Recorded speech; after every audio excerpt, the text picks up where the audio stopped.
Bom dia a todos. Estou aqui com a picape Touro, certo? Que ela está fazendo barulho na parte das correias ali, lá na frente, certo? Está fazendo barulho.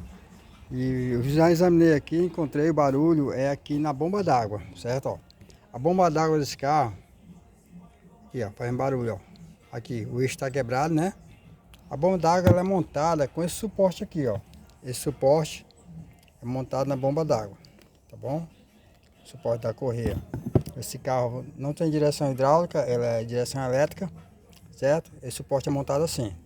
Então, para remover essa bomba d'água, tem que tirar esse suporte, certo?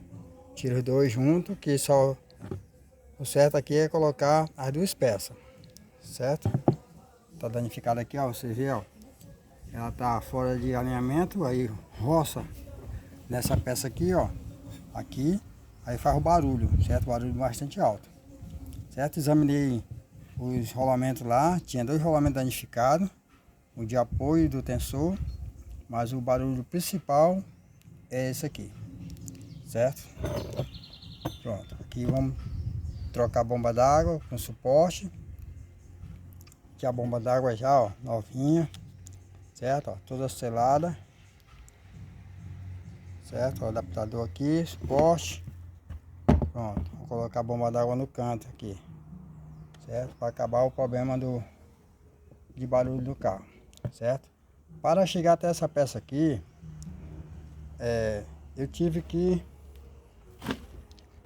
desmontar aqui, ó, o coletor de admissão, desmontei a flauta, coletor de admissão, tirei o alternador, que ele é montado aqui nessa região, certo? A bomba, ela é montada aqui embaixo, é montada aí embaixo aí a bomba, certo?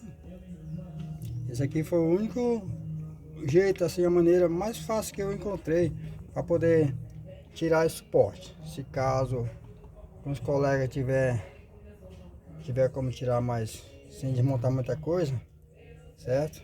Mas aqui a melhor maneira que eu encontrei foi essa aqui, né? Tirei o coletor, a bomba ela é montada nessa região aqui, ó, certo? E vou fazer agora a montagem dela. Aqui é uma picape Touro, né? Motor é torque, certo? Ano 2019.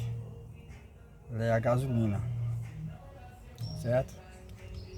Pronto, aqui ó. Ela é flex. Pronto. Troca da bomba d'água da picape Touro. Ano 2019.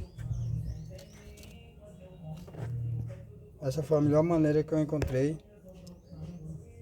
para fazer essa substituição. Mas o complicado mesmo é você dar o diagnóstico de onde é o barulho, né? Para trocar a peça é mais fácil. Agora para achar a causa do barulho, do defeito, aí que é mais complicado, certo? Tenham todos um bom dia, boa tarde, boa noite. E nada, motores.